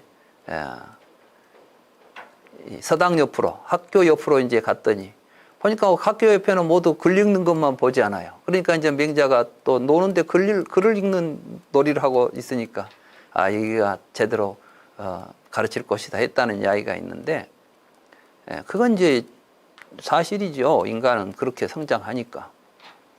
그래서 여기도 보면 좋은 의도를 가지고 좋은 생각을 가진 사람들이 모이는 부류에 함께 하려고 해야 됩니다. 기회를 같이 해야 돼요. 우리 붓단 나라는 이제 그 하나의 기회를 지금 만드는 거예요. 그 기회가 형성되어 있는 겁니다. 그리고 그러한 기회에 형성되어 있는 사람들은 의식 속에 그 기회가 사실은 이제 심어지는 거예요. 그러기 위해서 그 기회에 의존해서 이제 살게 되는 거죠. 그러니까 기회라는 것은 우리의 삶의 바탕이고 또 나 자신의 출생의 근거가 된다. 내 자신의 인격의 바탕이 된다. 이런 이제 내용의 말씀입니다. 어디 하나 더 읽어서 오늘은 60번까지 한번 살펴보겠습니다. 2-60 개송이 있는 세존께서 사와띠에 제따나 아나따핀디카 사원에 머무실 때 비구들에게 말씀하셨습니다. 비구들이여, 중생들은 같은 부류와 교류하고 어울린다오. 저급한 성품의 중생들은 저급한 성품의 중생들과 교류하고 어울린다오. 과거에도 그렇고 미래에도 그럴 것이고 현재에도 그렇다오. 그러니까 그 계에 있는 사람이 다른 계로 가기가 참 어려워요. 마치 이 계를 옮기기는 출신 성분을 바꾸는 것만큼이나 어려워. 말하자면 우리가 그 카스트 제도 이야기했잖아요. 그 카스트 제도에서 이 수드라가 바이샤 되고 바이샤가 크샤트리아 되기가 어렵듯이 이 자기가 지금 석에 있는 이런 부류에서 그걸 벗어나기가 어려운데, 그걸 벗어나려면은 그것에 대해서 이제 벗어날 생각을 일으켜야 되는 거예요. 욕계에서 벗어나서 색계 가려면은 욕계 중생들하고 어울려 사는 데가 욕계예요. 색계 중생들하고 어울려 사는 데가 색계고. 물론 경전상에는 그런 게 없고, 이제 아비달마에서는 그걸 마치 욕계는 이 지상에서 벌어지고 색계부터는 저 천상에서 벌어지는 것처럼 이야기를 했지만, 본래 삼계가 우리 마음이라. 화엄경에 보면 삼계 유 일심소조다. 욕계, 색계, 무색계가 다 우리 한 마음에 만들어낸 것이다. 그래서 약인 요교지 삼세일체불. 그래서 만약에 삼세 부처님에 대해서 알고 싶다면 응관 법계성 일체유심조다. 마땅히 일체의 세계, 이게가 다 우리의 마음에서 벌어졌다는 것을 알아야 된다. 이렇게 이제 화엄경에서 이야기하고 있듯이 이 기회라고 하는 거, 이 기회가 바로 우리들의 마음에서 벌어지는 세계예요. 근데 우리의 마음이 이제 우리의 마음이 지향하고 원하고 욕구하는 바가 욕계면 우리는 욕계 중생이 되어 있고 욕계의 언어를 쓰고 욕계의 삶을 사는 것입니다. 그때 이제 이걸 벗어나려는 생각을 해서 이제 색계, 상을 일으키고 이렇게 하는 것이 이제 불교 수행의 출발점이다. 이렇게 말할 수가 있겠죠. 그래서 이제 비구들이여 비유하면 똥은 똥과 합쳐서 어울리고 오줌은 오줌과 합쳐서 어울리고 침은 침과 합쳐서 어울리고 고름은 고름과 합쳐서 어울리고 피는 피와 합쳐서 어울리는 것 같다고. 그러니까 이제 더러운 것은 더러운 것들끼리 같이 끼리끼리 어울린다 이 말씀이죠. 여러분들이 이제 우리 붓다나라 공부를 해서 참 이거 좋다 생각해가지고 뭐 친구 옆에 가서 이야기하면 그 친구들은 별로 좋다고 생각도 안 해. 왜? 기회가 틀리니까 그래요, 기회가. 근데 우리는 같은 기회인 줄 알고 자꾸 뭐 이야기를 하려고 하면 그 서로 불편한 거예요. 그래서 기회를 벗어나서 더 높은 기회, 더 좋은 세계로 우리를 이제 도약시키는 거. 이게 수행이에요. 그래서 마지막에 궁극적으로는 불세계, 부처님의 세계까지 이제 가라고 우리에게 인도하는 게 불교입니다. 이제 비구들이여 중생들은 같은 부류와 교류하고 어울린다오. 선량한 성품의 중생들은 선량한 성품의 중생들과 교류하고 어울린다오. 아까는 이제 이 저급한 중생들 이야기했다면 이제는 좀 더 이제 선량한 중생들 이야기를 하는 거예요. 과거에도 그랬고 미래에도 그럴 것이고 현재에도 그렇다오. 비구들이여 비유하면 우유는 우유와 합쳐져서 어울리고 참기름은 참기름과 합쳐져서 어울리고 버터는 버터와 합쳐져서 어울리고 꿀은 꿀과 합쳐져서 어울리고 당밀은 당밀과 합쳐져서 어울리는 것과 같다오. 세종께서는 이와 같이 말씀하셨습니다. 선서께서는 이와 같이 말씀하셨습니다. 스승님께서는 다시 다음과 같이 개송으로 말씀하셨습니다. 욕망의 숲은 교리에서 생기고 교류가 없으면 잘려진다네. 작은 나무 조각에 올라타면 큰 바닷속으로 가라앉듯이. 이게 이제 뭐냐면 욕망의 숲은 교류에서 생긴다는 것은 그 욕계에서 욕계에 사는 중생들과 어울려 살면 거기서 이제 그 욕망의 숲이 형성되는 거예요. 우리들에게. 교류가 없으면 잘려진다네. 그러니까 이제 욕계에서 벗어나려면 그 사람들하고 잘 어울리지 않으면 돼. 교류하지 않으면 되는 거예요. 그러니까 친구 잘 만나야 된다 이 말씀이에요. 근데 이제 뭐 친구 보니까 그 친구는 밤나 이런 이제 불교 공부하는데 좋아하고 그런 친구 옆에 있으면은 뭐 절에도 따라다니고 이제 그러다 보니까 법문도 듣고 이렇게 해서 이제 새로운 세계가 열리듯이. 그래서 작은 나무 조각에 올라타면 큰 바닷속으로 가라앉듯이 이와 같이 게으름 때문에 유덕한 생활 또한 가라앉는다네. 그러니까 이제 뭔가 새로운 삶을 추구하는 사람은 작은 조각배 타고 다니듯이 하지 말고 좀 더 부지런히 정진해서 이제 새로운 세계로 우리의 삶을 좀 더 고양시켜야겠다 이런 말씀이 되겠습니다. 그러므로 노력이 부족한 게으른 사람을 멀리해야 한다네. 세속의 욕망에서 벗어난 성자와 정진하는 선정 수행자와 지속적으로 열심히 노력하는 현자와 함께 살아가야 한다네.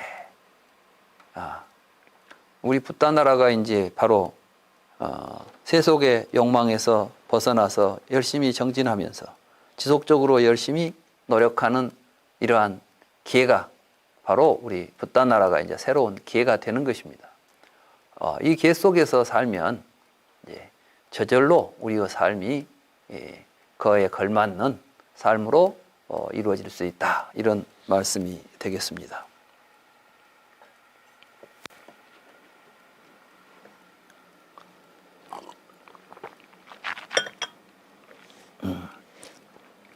이번 한 학기 동안 사실 교리적으로 보면 12연기 이야기 좀 하고 또 뭐 지금 12연기 이야기 하는데 문 이렇게 오랫동안 시기에 이것만 해야 되는가 할 정도로 긴 시간 했어요. 근데 아직도 덜 끝났습니다. 연기 이념품이 연기에 대한 이야기가 그렇지만 경전에 그 부처님의 말씀의 의미를 우리가 좀 더 깊이 들여다보고 그 뜻을 바르게 이해할 필요가 있습니다. 건성건성 읽어서 경전을 1000번, 10,000번을 읽으면 그 무슨 의미가 있겠어요? 하나의 경전을 읽더라도 거기에서 부처님께서 우리에게 해주신 그러한 가르침의 의미를 빠짐없이 잘 이해한다는 것은 그만큼 우리의 공부에 큰 진전이 되는 것입니다. 그러니까 좀 속도가 늦다고 조급히 하지 마시고 이 쌍위따 니까야는 경전 하나하나가 저는 정말 여기에 이제 제가 번역도 했지만 제가 또 읽을 때 읽으면서 어떨 때는 정말 온몸이 떨리는 희열을 느끼기도 합니다. 그만큼 우리가 지금 보고 있는 이 경전은 굉장히 소중한 법문인 것입니다. 알아보지 못하면 아무리 좋은 보물도 알아보지 못하면 그 의미가 없어요. 그러니까 이제 아무리 좋은 다이아몬드도 모르면 돌덩어리예요, 그냥. 알아보는 사람이 보면은 국가의 가치가 있는 이 보석도 모르는 사람이 보면은 한갓 돌덩어리에 지나지 않듯이 부처님의 이 귀한 가르침들이 눈이 어두운 사람들이 보면 그냥 알아듣지 못할 별 의미 없는 이야기처럼 들릴 수도 있습니다. 그러한 말의 의미들을 우리들이 깊이 바르게 그 뜻을 이해하고 살펴간다는 게 공부의 가장 중요한 또 핵심이 된다고 생각을 합니다. 아무튼 한 학기 동안 열심히 같이 공부해 주신 여러 법우님들에게 깊이 감사를 드리고 이번 학기 강의는 이것으로 이제 오늘 종강을 하겠습니다. 그리고 또